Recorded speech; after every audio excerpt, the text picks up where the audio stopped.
Alright, let's see if we can tune up this flash box. 15 and 68.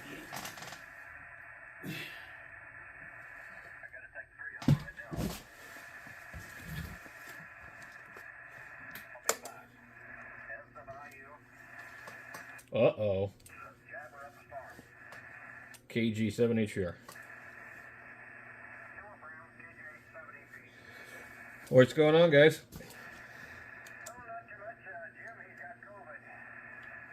I've already had it like 3 or 4 times. I probably had it more than that and just don't even know anymore.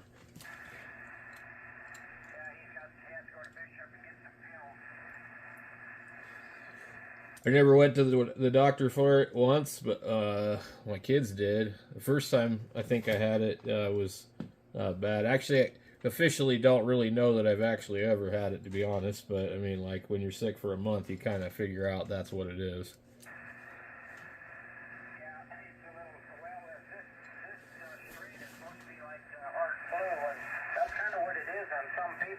Some people only have it for, 4 or 5 days to get over it, so you never know. Yeah. Well, the last time I had it, every time I've had it, I end up with a cough for about a month, a dry cough. Oh yeah, I just got one, I think it was in August, and then I had that doggone cough and stuff to wake me up at night for 2 months, and then I got over that, and then I got a sinus infection, and I've been fighting that for 2 months. Yeah, it was like you just like go in a store and all of a sudden you have like you can't help but cough, and of course you're in a store and you're trying to get groceries or something, you start coughing. Nowadays people freak the hell out. Yeah, I see they're starting to wear masks around here again. Oh really? I haven't seen any here, but they were pretty prevalent up until recently. But I don't know. I mean, you can debate it all you want, but I don't think they work. I don't think they do anything. No, I don't think they do anything for any virus. It seems like it knocks the colds down, but for a virus, yeah, they say you got to have them real good ones like the surgeons use. Yeah, and I don't even think that that's effective because I know people that work in the hospital and they all keep getting this crap over and over. Oh, the heck they do. Well, that cuts that out then. Yep. Yeah, the guy that Greg Lee's friend, he had it a couple of times. Yeah, I don't really know. I never been tested, and when I have been tested, I was negative when I had a couple operations or 4 of them last year, and I tested negative, and then I don't know. And then of course I had a couple other things that I had to go to the hospital for, just blood tests. They said, "Oh, COVID's going around. We'll take another test on you," but everything come back negative. Yeah, well, I had my kids that tested positive for it, and we were all sick. So, I'm pretty sure that I had it that time, and that was like 2 or 3 times. When they catch it, the little ones, they always end up with like croup and then like something else, and Junior has breathing problems. We finally figured out that we thought he was having like something else, but it's actually like some kind of asthma type thing. So when he catches it, it messes him up pretty bad, and he usually has to go to the ER. Well, you got a fungus down there anyway.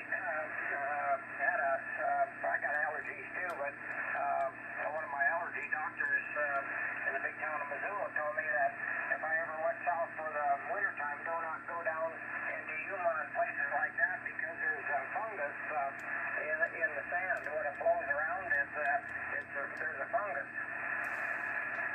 That makes sense. I've never had allergies until I moved to Arizona, and now like after about 3 years of being here, it's every year, and like times that it gets so bad, like I can't even. It's like it ends up turning into like pink eye and all kinds of stuff. Yeah, I take some nose spray and then wash out my nose every day and all that good stuff, and then take one pill Zyrtec. And yeah, the doctor said we got the same stuff up here where I'm at in certain places. He said we got that fungus. He said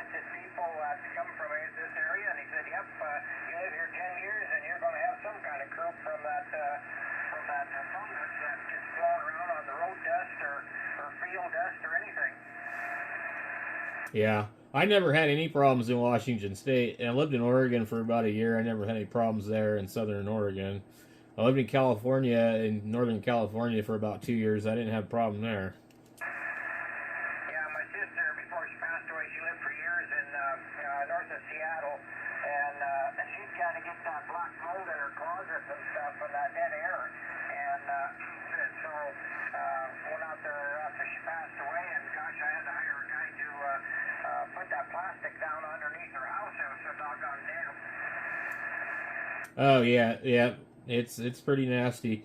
I miss it there, but I don't miss it there. You know, I lived north of Seattle also. I lived in Everett, Washington, but it's just, yeah, we had black mold in a bunch of different places I've been. Yeah, my sister was at Linwood. Yeah, Linwood's a little bit closer to Seattle than Everett, so basically go down I-5, and you got Everett, and Everett blends into Linwood, and then Linwood goes into Shoreline, and then Shoreline goes into, like, basically North Seattle. Yeah, I wouldn't want to live out there. She passed away in 2000 with cancer, and she's made quite a few trips out there, and boy, I tell you what, I do not miss that country at all. Well, it's nice there in the winter when it snows and stuff like that. You know, and there's like, if you go up into the mountains and stuff, it's a lot of fun. But yeah, in the city, yeah, not so much. But it's nice like a couple of months out of the year. And then the rest of the time, it rains every day at like 5 o'clock. You know, it's just kind of, and it's always gloomy. Yeah, September and October, that's when we used to go out and visit for the most part. And a lot of times it was pretty nice that time of year. 779U. What's going on, Jim? Hello there, Brown, and whoever else. This guy came in here earlier. I think I knew him. But I was so busy going in there and taking care of Maryland. I cooked that turkey in that wood stove, and it was nice and warm when we got home. Didn't burn it up or anything because the fire went down. The good thing about that, you can go put something in the oven with that wood stove, and when it comes back, it's done, and it's not burned up either. Yeah, we actually didn't even do Thanksgiving. We cooked a turkey the day before and ate it, and didn't do anything special the next day. Well, you know, I mean, if you think about what it's celebrating, I don't really want any part of it. You know, I mean, to be honest with you, it's just like all the damn holidays. They're all like kind of not really what they say they are.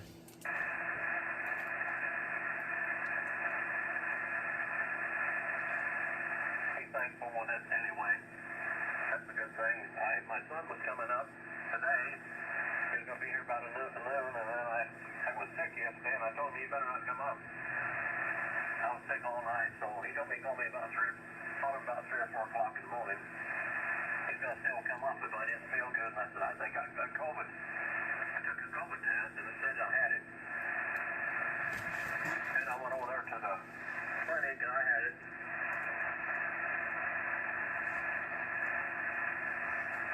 Well, that will be fun. The last of my little test strips.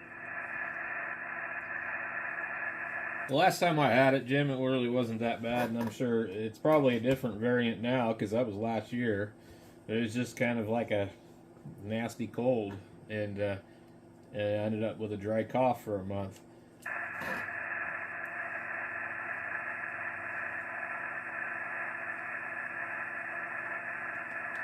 Boy, my turkey and dressing is really good. Is the other guy out there that came in here earlier? Which one? I don't know who it was. I think I talked to him before. Okay, because Bruce hollered at you about twice, and then he took off. That's not like Bruce. Anyway, Bruce, where are you?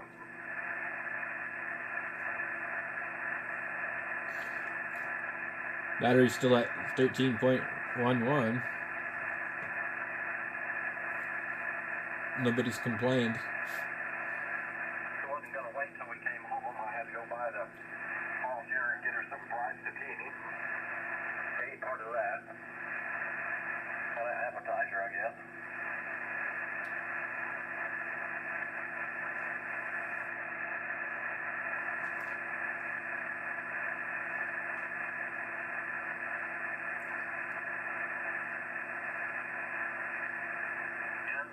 you in the bunch?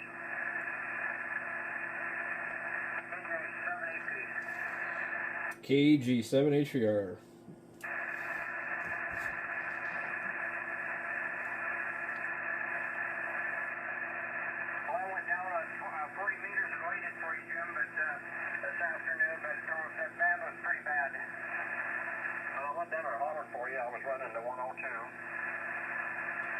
Try to talk to you on the 101, but you weren't there, and it was pretty noisy. But then I had to go to town. I had to leave about 2 o'clock.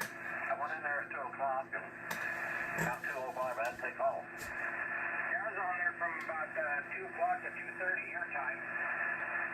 What frequency? Let's see, 7.220.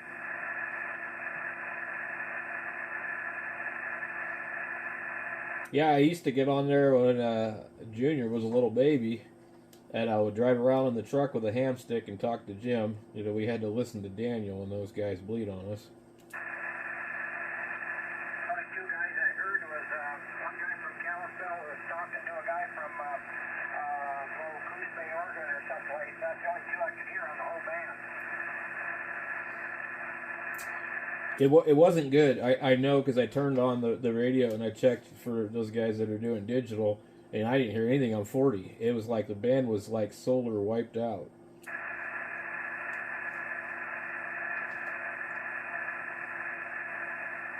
Well, I spent some time on 10 and 15 today. They were pretty good. Yes, it was.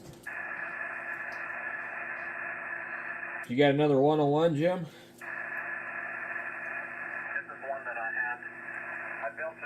For an uncle about 1975 or so. And he died in 1980. And he left the radio to me, but my aunt wouldn't let me have it. And she died this last year, so they gave it to me. It looks like brand new. It's a 101. It's got the frequency counter, speakerphone patch, FM 2100F, and it's a 101E. Put the auxiliary band in it too. It was one of the last ones they made. The last one they made is an F, but that's what the amplifier is for too. There's 3 different versions of the amplifier.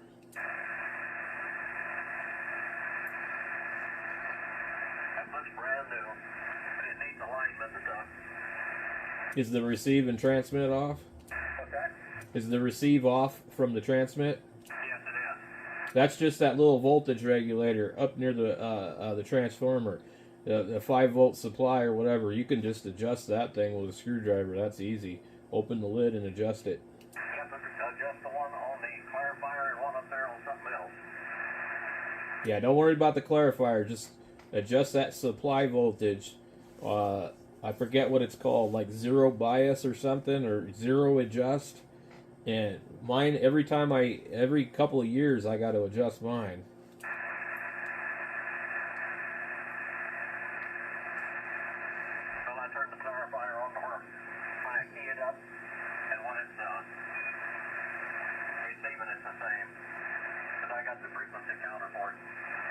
Yeah, so you see when you key up that it's off until you turn the clarifier on.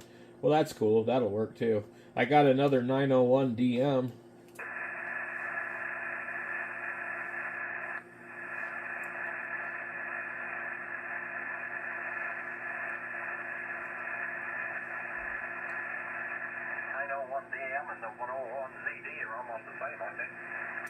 Looks wise, yeah, but inside they're quite a bit different. I have a 101 ZD. I've got a ZD Mark III.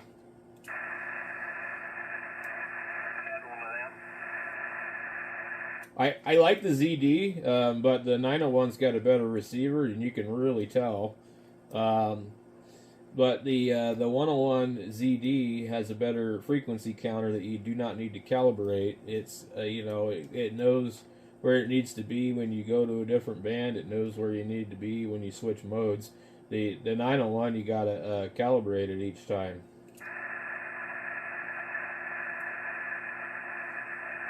So that frequency counter, you just change bands with it. It seems like it's right on when I do that, but that little firefighter down. I have to leave it just barely touched. It's about 300 or 400 cycles off. Yep, that's about what they do. Just enough to annoy you. So you had the YC601? Yeah. Mine has to be on for a while before it's right on the nose. It it'll move. It's got its own kind of warm-up time. The listen here is pretty good, but the whole radio looks like it's brand new. The amplifier is groaning a little bit. I'm sure it needs capacitors in that. You know, I don't really think so, because I've never seen a 101 need capacitors ever. But all the other ones that came out after that, they didn't use good capacitors.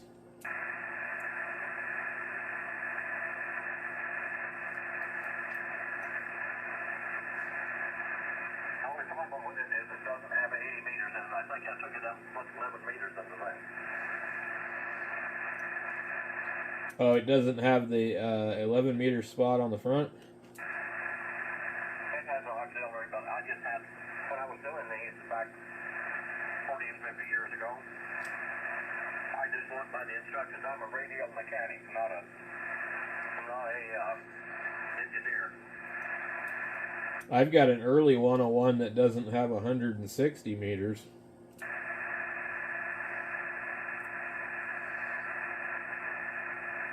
had 50 to 100 of them. This one is like the earliest one that you could have gotten, and I don't know what the first year was they imported them, but it doesn't have any letters on it, and it's an early serial number, so it doesn't have anything in the auxiliary spot, and it doesn't have where it would say 160. I think it says auxiliary.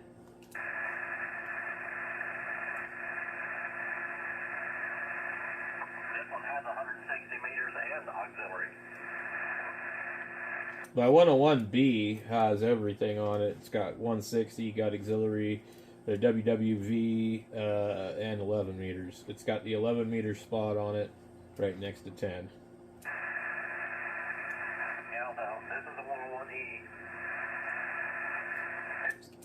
Everything in it is still like it's new. It didn't have any dust in it at all. They took it, I unplugged it for them. They were cutting all the wires with wire cutters, and I said, hold on, let me come over there and I'll take this thing apart right. So, I know he had given it to me, but I didn't want to push for it or anything. I didn't really need it. I don't really need it right now, but it's a radio that I built around 1975, nearly 50 years ago. And it's just kind of, I worked on this radio, Wouldn't it be nice to have a radio museum? What's that? I said, wouldn't it be nice to have a radio museum? Well, I have this one. Like, I want to have like all the different radios that Yaesu made over the years, and have them all nice on display where I can just go look at them. Well, I had quite a few of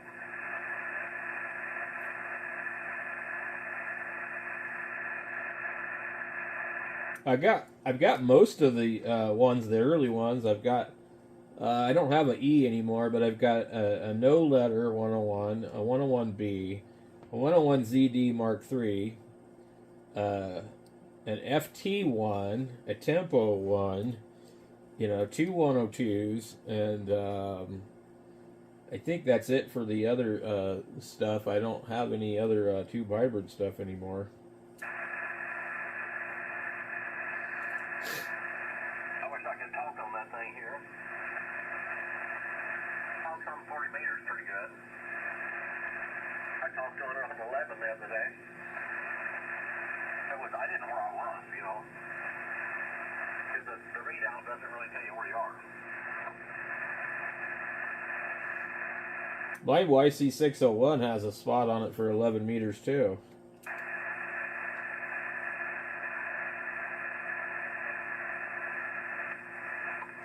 I don't know whether this one does or I don't think so. This one here is a pretty late one too. Yeah, so a lot of the 101Es had 11 meters on them, but not the late ones. Yeah, I don't think this one has got it in there, but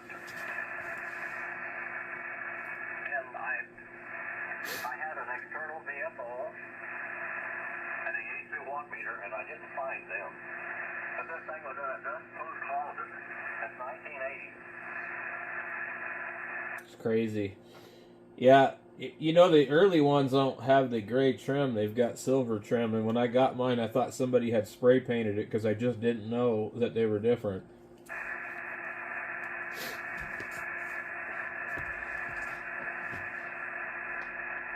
Well, I had a lot of them. And I got the 102s. I really like those. I can't figure out what's wrong with my other 102.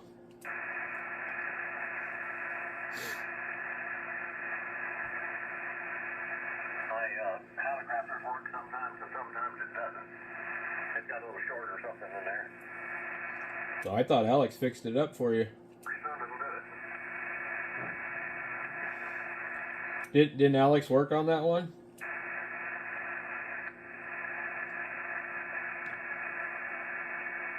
They can put a frequency lock in it. You know, it's built 1965. That's a long time ago.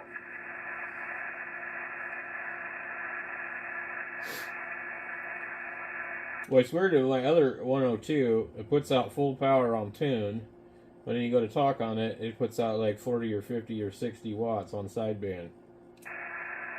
Well, this one tunes up to about 150, and it doesn't. Yeah, I can turn the processor on, and it'll kick on over 150. But if you just put of course, I don't have a good microphone on it, really. I got the original B104 I built for it, but it's got a short in it or something. Or else it could have gone out of it.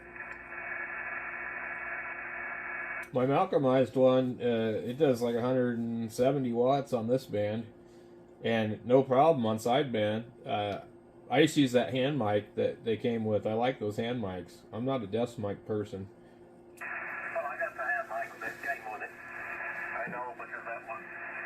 I put all that stuff in Ziploc bags, went over there and took it apart for him. And his son said, "You ought to have this," but his mother wouldn't let me have it. She didn't like me. She just treated me miserable all my life. She was my half aunt. She was my father's half sister. Well, I guess now she's not much of anything. Well, she just didn't like me. She told me I wasn't a legitimate child and all kinds of stuff. She did me terrible. She'd bring my sister's stuff, presents at Christmas and Easter and stuff like that. She wouldn't bring me anything. She'd go out there, come to my house and go off to my brother's. And anyway, she would bring him. The car would be loaded with stuff for him. And she said, "I'll get you something one of these days." How can you call somebody an illegitimate child? I mean, even if they are, what does it matter? Well, she just hated me all my life. She broke me and Marilyn up for a little while. She lied to Marilyn about me.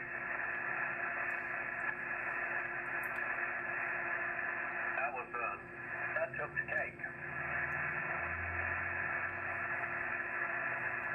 She wanted to, anytime she could do anything wrong to me, she'd do it.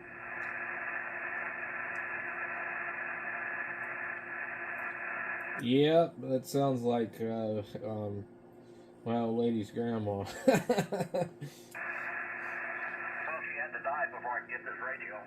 They didn't want it, she took one shot at putting these storage containers, and that was it, She did that. When somebody died, she'd go get everything she could get.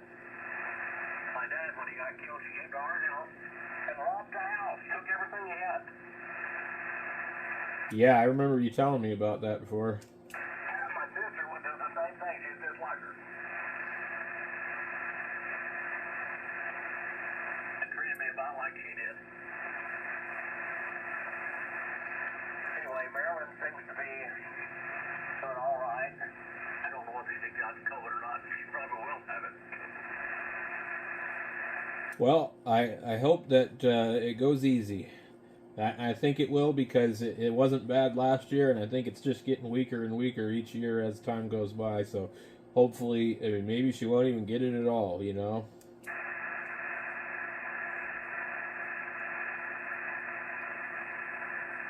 What did they tell you about your tumor and all that? Have you done any health tests to see if they can do the surgery? I have to go have my heart mapped and stuff like that. But I didn't,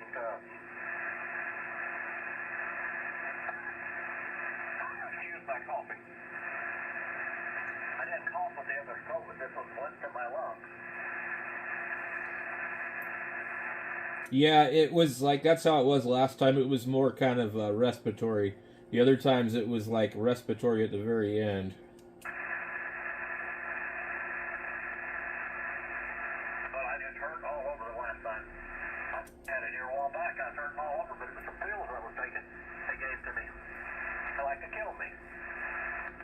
Yeah, it made my body ache really bad the first couple of times, like just really, really like nasty body aches, and then fever, back and forth, fever. Well, I had fever with my COVID shot. I had fever for 2 weeks or 3 weeks, and I just hurt all over. I just was miserable.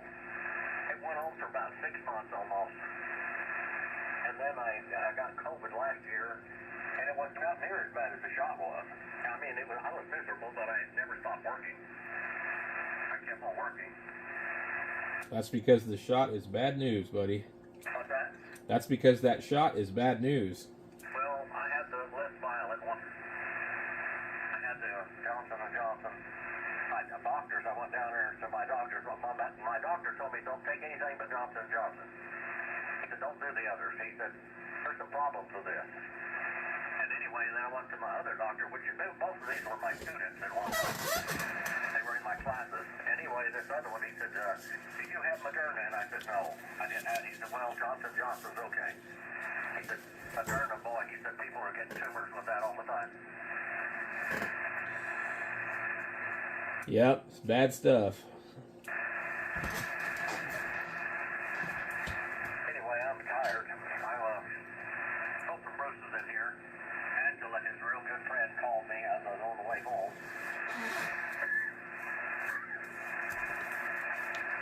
Anyway, that turkey was really good. Sometimes it's hard to get her to do what I tell her. She was helping me today because I didn't want to get my hands all over everything, And I'm pretty sure I had COVID as the test. Looks like it. Anyway, I told her, I said, go cook some sausage. I said, go cook this sausage. Let's cook it up real good. And I said, put that in the dressing. And I went and got the dressing. She was going to use this other dressing, and it was stale, And I said, no.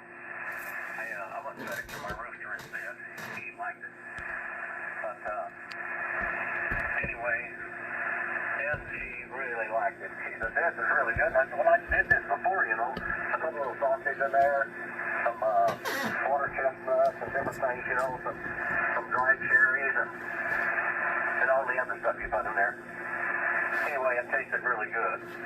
He just said, oh, this is heavenly. We came home and that stove, the wood stove, it's kind of like it's got a timer on it. You build the thing to fire up and everything else. I had it going real good, about 300 or so. And it cooked for probably 5 hours or something like that, a turkey. It just fell apart. So he was pretty happy about that. Pretty happy about the flavor with the dressing also. Anyway, I can't hardly talk. I'm just coughing so much. All right, Jim. Well, I probably better let you get some rest then. Hopefully you feel good in the morning and you don't have a bad fever or anything like that. Well, I only have about 2-degree fever. It's not real hard. The other was like 101, 102. This one is only 99, 100, and my temperature is 97.6. So it's not real high. Yeah, I was running like 104, 105. I would take some medicine for it, and it was like all night long, and then I'd wake up in the morning, I'd be fine, and then the next night I'd have a bad fever again. That's what it did with me for about 2 or 3 weeks. When I got the shot, it did that. Wow, that's crazy. So when I got COVID, I only had it, I had it about, 12 days or something like that. But it was not near as severe as the shot was. It's just that I kept working, I had a lot of stuff to do here, and I was out out there doing. I was out there yesterday. I went out there and split wood all day long. Carrying these great big moving these great big logs, 3 foot thick, so heavy too. It's like iron. I had to use my 40-ton log splitter on vertical to get them. You know, they were really, really hard. This is like iron. He's just getting over the COVID too. KJ's 70 feet. What's that? What'd you say, Wayne? Eddie's just getting over the COVID. Yeah, he is. Well, that's what he had last week anyway. Yeah, he did. He had COVID for about 3 weeks straight. Now, 3 weeks he had it. Once, I think for 5 days he did not eat or get out of bed. Yeah, I mean, he just got over it. Then he said he still got the sniffles like a small cold. Yeah.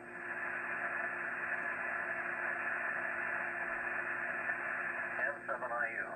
But a week ago, he wasn't spending much time on the radio, and he didn't sound good either. No. Well, today, I couldn't hardly talk. My son was going to come up, you know, and I was going to Thanksgiving today. I had a big Thanksgiving dinner down here yesterday, but I wasn't going to go down there and expose anybody to anything, and I didn't want to get anything either. That's where we got the COVID last year. But anyway,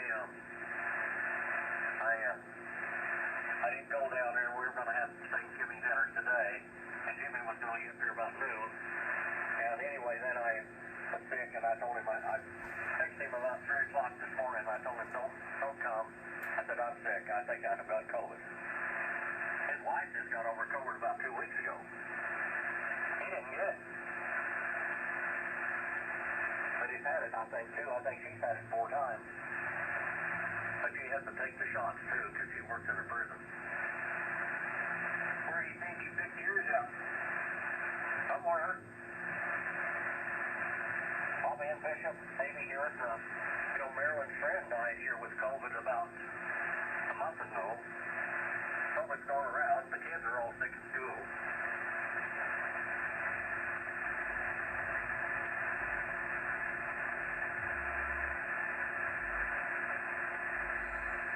I think I will quit for tonight and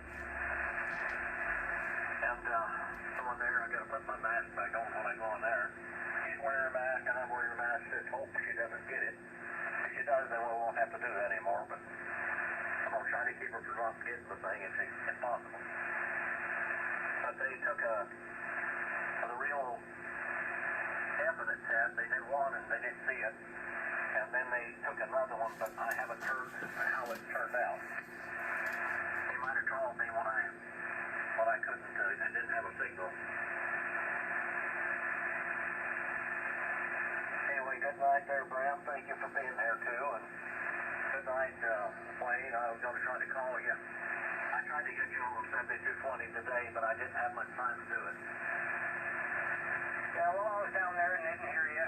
So, anyway, we'll catch you sometime there. I heard somebody way off in the distance there. They weren't, I didn't even know for sure somebody was even talking. I thought might have bleed over or something.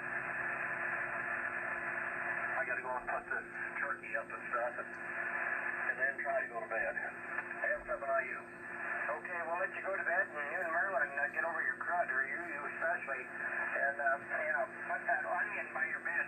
KG 70 feet. That onion is in the kitchen, and it's a great big onion. Okay. That's where she spends most of the time. It's a great big onion. About like a big baseball. I cut that thing in half and put it in 2 pieces there. Good night all out there, M7IU. Good night to the Bonnie multitude. Have a good night, Jim. KG7HVR. Thanks for being there, Bram. This is, what in the world is this last COVID? Omicron, I guess. They say it's really catching. M7IU. Just keep taking your pills the way you're supposed to. KG 70 feet.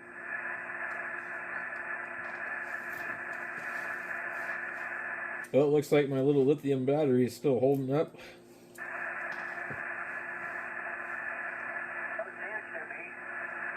Yeah, I got this battery on Amazon for $28. It's a 15 amp hour lithium iron phosphate battery, and I'm talking on the little 891 Yaesu. Okay,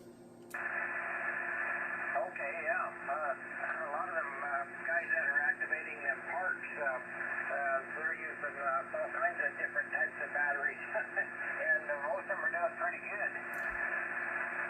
Yeah, I got a smaller one. It's a 6 amp hour, and it'll the literature with the battery said it can surge up to 20 amps, but I think this radio might be folding back a little bit of power. But if I put a carrier on FM, it will sit there and draw about 14 amps. It'll put out 100 watts. Both of the batteries can handle that for a little bit, but this one here, if it's really 15 amp hour, it'll do 100 watts on sideband for probably quite a while. Yeah, you got a solar hooked up to it? No, I have solar out here, but that's I'm just testing it out. I bought the battery for portable stuff. I've got a gigantic, I guess it's not gigantic, but it's the size of a school bus battery, a lithium iron phosphate battery for the solar, but it can't be out here because it freezes. So if you don't buy the more expensive ones with a heater in them, they can't be in the areas that might freeze. So I've got a couple of lead acid batteries out here, and then there's about 30 panels here and there in the backyard that will run all that. So during the day, I'll run the heater out in the shop off of the solar. Oh, okay. I see a lot of them guys on the parks are using them lifepo4. Yeah, that's what these are. It stands for lithium iron phosphate, and the Li is lithium, and Fe is iron, and the Po4 is phosphate. So that's all it is. It just looks like it says lifepo, but they're a different chemistry than the old lithium polymers and whatever they use in the drill batteries. So they take up a little bit more room, but you can discharge them about down to like 95%. So they're really expensive when you get into like big batteries. Like the 100 amp hour 24 volt battery I have is like $700.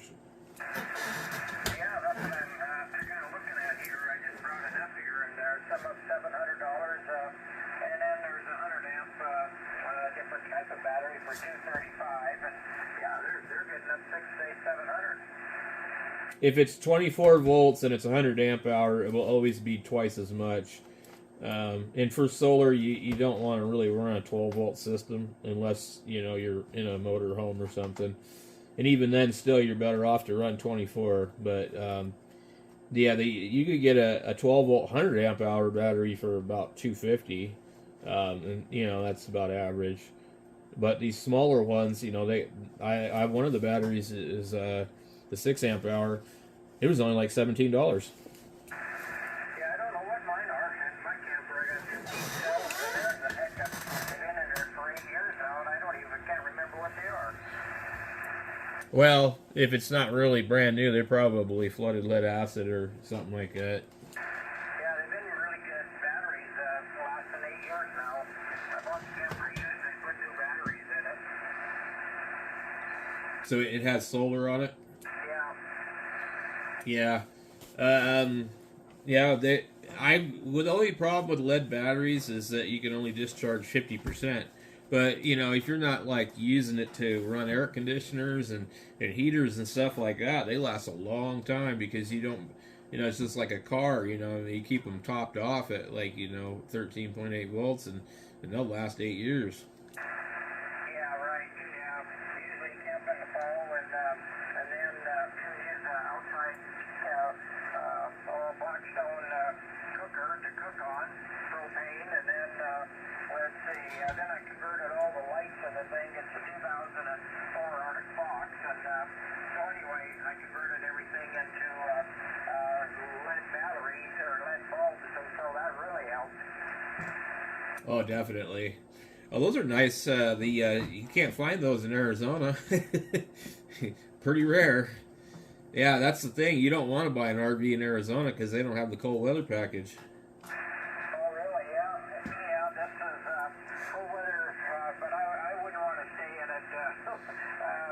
many days below zero. That wouldn't be fun, I don't think. I don't care what you got for eat. Yeah, I lived in a old 70s trailer for a while in Washington, and it sucked in the winter. It was nasty. Yeah, I got, let's say, two 30-pound tanks and camping for, say, 6 days. When it was pretty damn cold, they emptied both bottles. I bet, yeah, because I run the propane heater out here in the shop once it gets a little bit bad. It's starting to get kind of to the point where, like, if I'm like out of my comfort zone a little bit, if I'm sitting in the chair, I got the Carhartt jacket on and all that, but I notice now I'm not very tolerant of the cold weather, but I think Arizona is kind of different. Like, I think the cold here kind of chills you to the bone a little worse than like in Washington and other places with more humidity. It seems like it hits 55 degrees and inside the house, and I'm like shivering. Whereas I remember, being in Washington out, working outside, and it was 35 degrees out, didn't have a problem. That's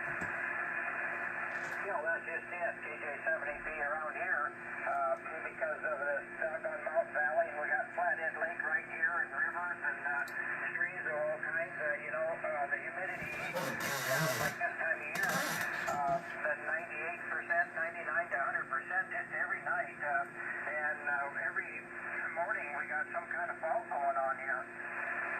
Yep, sounds just like Washington. Yeah, I think if I can ever afford it, I'll probably head up north your way. Doesn't make sense to try and go anywhere else really anymore the way things are. Yeah, right. I don't think I'd ever go this far north. Southern Idaho would be my pick. Oh, but yeah, of course, everybody in California wants to go there too, so it's expensive. Yeah, well, Flathead Lake is drawing everybody into this country here, and land prices have jumped double in the last 4 years. Yep. I remember nobody wanted to live in Idaho, and that was, when I was a kid, in the 90s and 2000s, I remember nobody wanted to live in Idaho, and then all of a sudden people started moving there maybe, 10, 15 years ago, quite a bit. And now it's to the point where you can't even find anything there, Oh, yeah, that's the thing. You get around Coeur d'Alene, and there's just nothing for sale around there. Yep. It's funny, all these people moving from California over there, and they, they got all upset when they found out what the hell Hayden Lake was. Yeah, right. Well, and then get up north, that's growing too. You wouldn't think so, because they got a little tougher winters up around Lake Ponderay, but boy, that Sandpoint, Idaho is really growing too. Yeah. Yeah, I take Eastern Washington too. Actually, I like it there, but that rest of that state's got so many stupid politics. It's just like, I don't know, it's nuts. I think maybe live in Idaho and then go commute to Washington to work because you'll get paid better. Yeah, I think so. Yeah, I think we've had a couple cops out of here go to Washington because they get a lot more money. And then there's a lot of retirees in cops in eastern Washington and northern Idaho. There's quite a few retirees that just seem to make it a point that's where they want to retire. Well, it's nice out there. It's a lot like where I'm at right now. It's kind of high desert sort of deal, except for it's not high desert. It's like it snows in the winter and gets hot in the summer. Yeah, right. Now, except for out of Libby, Montana, in the old days, I used to get 5 to 7 feet of snow. But the last couple of years now, it's in a drought, and we're kind of in a semi-drought here right now, too. Yeah, this place actually, believe it or not, Wayne, gets more snow than Washington from what I've seen. Oh, really? Yeah, well, when I lived in Everett, Washington, Everett's pretty close to the water, over by Boeing. And Everett's like, you could drive to Puget Sound, basically, the Everett Marina pretty quickly. but even inland, it doesn't really get too much, you know. But yeah, no, we've seen more snow here than we did when we lived in Everett. I'll be darned. That's weird. Well, you got some high mountains there, and we'll also look at Flagstaff. I can remember quite a few times when they had to bring out the Army National Guard and drop hay to cattle with a helicopter. Oh yeah, yeah. They just got some snow the other day. We had a little drizzle today, so I know they got some snow, and we're just not cold enough yet. But we have had snow quite a few times on Thanksgiving. But here is really random from one year to the next. We have like one time on New Year's Eve, it just turned into like this gigantic storm, and then other times it'd be 75 degrees. You just never know what the hell's going to happen here. But I'm at about almost a mile high, like I think 5,100 feet, and then Prescott's a little bit higher, and then some of the other areas around Prescott are even higher, and so they're at like the tree line. I'm below the tree line where I'm at. Oh, okay. Yeah, I'm 2,950 feet here, and it's really weird. You think we're all this mountain valleys and stuff like that, but we're kind of the headwaters of the Columbia River, the Flathead is, and then it goes into northwest Montana up by Troy, and that's the lowest point in Montana where it forms the Columbia River. That is one big, big river in Washington. When you drive across that thing, you're like, is this a lake or a river? What is this? Yeah, we're one branch of it coming from Montana, western Montana, and the other branch is up in Canada and comes straight down, and they meet somewhere there in Omak or someplace. Yeah, I mean, it is crazy how big that river is. In eastern Washington, I think before you get to the gorge or something, I don't know. I'm not super familiar with that area, but I remember going across it just going, holy crap. Yeah, they're, what is it, Davenport? Yeah, that might be it. Yeah. We got stopped there once, the dang lumber truck going around the corner. Right, just got on the bridge, and he dumped a whole damn load of lumber, and that's when we're going out to my sister's funeral. And gosh darn, we had to wait about 3 hours for him to come with a forklift and finally get all that lumber picked off the highway there at the bridge. Oh, that sucks. Yeah, and of course, you know, down in that gorge, and in August, it gets pretty damn hot. It's really hot there in August. Yeah, it's like 110 degrees, usually 105 degrees. Yeah, it's high desert is what it amounts to an old sagebrush. But yeah, that's quite the bridge that goes across there. Yep. It makes me think about wanting to go fishing. You know, I bought a fishing license about 3 years in a row here. We've got a couple of small lakes here, you know, and you've heard Lee talk about it. You know, I mean, there's some stuff, but I mean, like it's you know, not real good. You know, it's not real good fishing here. Poor Lee, man. I don't think he ever did get to take that boat out, did he? No, he never did. No, but he kept working on it. Said he packed the bearings and all that kind of stuff. But and then one Saturday, he said he was waiting for a neighbor to come in, and that was about 3 weeks before he passed away. And the neighbor never showed up. So he never got to go fishing. Yeah, he kept trying to get me to go up there. he was like 4 hours away from me. You know, I was like, we went up there one time. I brought the kids and everybody up there. I thought I was gonna paint his house. Okay, so I brought everything to paint the house, but then the siding was all bad, so there was no way it was gonna happen anyways. So, but the kids ran around in the backyard and you know, met him and Jasper and Linda and everybody.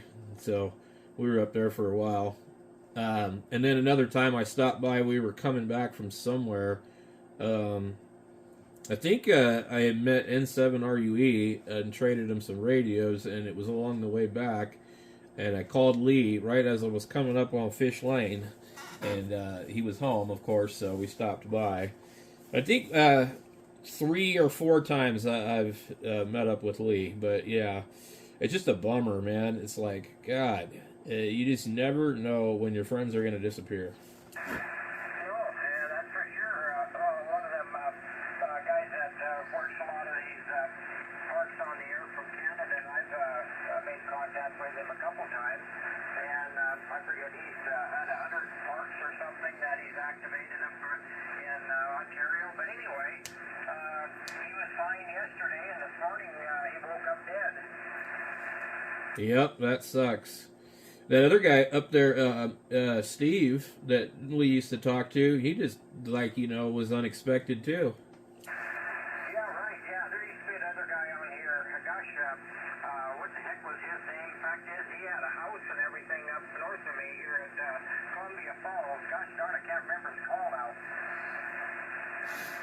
Yeah, I don't know. I just know that there's been, like, the Steve guy, and then, it was kind of crazy. It's like, I don't know. This guy lived on the north side of the Fish Creek Valley from Jim. Oh, the guy that used to get on here with the radio museum? Yeah, exactly, yeah. Is he dead? Yeah. Doug? Heart attack. I just talked to him, like, not that long ago. GZZ? Gosh darn it. I think he had, what the heck, what did he do? Did he have something to do with movies or something? Yeah. Boy, he went into a deep deal and told me how we need to find the Lord and all this and that, and he was going on and on about something, and he said that he almost died from something. I forget what it was, like the year before, and we were talking about dieting or something like that, diet stuff. So, I thought he was doing fine. So he died. Oh, that's crazy. Yeah, I think Jim told me that he died with a heart attack. I don't remember what the hell he said he was sick with that he got over. The doctors told him he had something and that there was nothing they could do, and he went to go see a different doctor, and they got rid of whatever it was.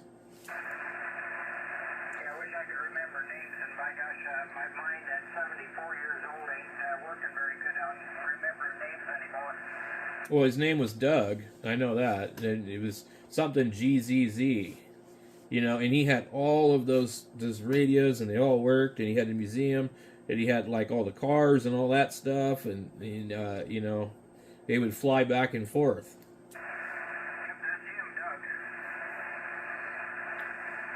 I mean, I just talked to him not that long ago, maybe 3 months ago. Oh gosh, it seems like it's been, I think last spring or something when he passed, but I could be wrong. We'll have to ask Jim again. Yeah, and maybe it was longer than that I talked to him, but I remember he sounded like he was drinking, and he just kind of went pretty deep on the whole, like, religion thing. And I mean, like, he started to talk about how the end of the world's coming and all that. It was an interesting conversation, to say the least. Yeah, I think he hardly ever got on HF, and I think Jim said that he would get on 2 meters, but he kind of did not get on HF anymore. I heard him a little bit lower in the band, talking to some guys, because I talked to guys on 3853, and he was talking to some other guys over there, and I swear it really wasn't that long ago. I'm trying to think of when it was, but it might have been last year. Yeah, you just never know, that's for doggone sure. But, yep, and I lost a good friend, 62 years old, took the COVID shots and all that kind of stuff, and then in June,